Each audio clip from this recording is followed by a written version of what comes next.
কেমন আছো সবাই? এটা কিন্তু আমার শরীর খারাপের আগের ভিডিও, মানে যতদিন আমার শরীরটা খারাপ হয়েছিল, যে ব্লগটা তোমরা আগে দেখতে পেয়েছো, এটা ঠিক তার আগের দিনের ভিডিও। মানে আমার অলরেডি শরীর খারাপ ততদিনে ছিলই, আমি জ্বরের মধ্যেও কিন্তু উঠে ওষুধ খেয়ে বেরিয়ে পড়েছি। রবিবার দিন বাস ছাড়লো, 8টার বাসই কিন্তু ছাড়ে, তার আগে কোনো বাস থাকে না, তাই এই বাসটাতেই আমাকে অগত্যা উঠতে হলো। আর যাওয়ার পথে এই যে আমার প্রিয় জায়গা টেকনিশিয়ান স্টুডিওটা দেখলাম, মনে হলো এখানে যদি আমি কোনোদিন কাজ করার সুযোগ পেতাম বড্ড ভালো হতো। আমার তো অভিনয় করার বড্ড ইচ্ছে রয়েছে, জানোই তোমরা, সেটা আমার অভিনয় দক্ষতা দেখে তোমরা কিন্তু রোজই বুঝতে পারো।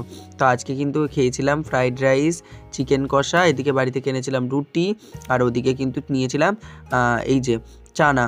তো এই সমস্ত কিছু দিয়ে কিন্তু খাওয়া দাওয়া শুরু করলাম। প্রথমে তো রুটিটা খেয়ে ফেলেছিলাম, এটাই হয়েছে ভুল। আগে যদি আমি রুটিটা না খেয়ে অন্য কিছু খেতাম, মানে রাইস আর চিকেনটা, তাহলে কিন্তু ভালো হতো। রাইসের সাথে চিলি চিকেনটাই সত্যি আদর্শ কম্বো, কিন্তু এইটা আজকে ট্রাই করতে গিয়ে একটু ফেঁসেই গেছি নিজের, কারণ চিলি চিকেন না নিয়ে এই যে আমি চিকেন চাপটা নিচ্ছি, সেটা একেবারে জঘন্য খেতে ছিল, সত্যি কথা তোমাদেরকে আজকে এই ভিডিওতে বলে দিলাম।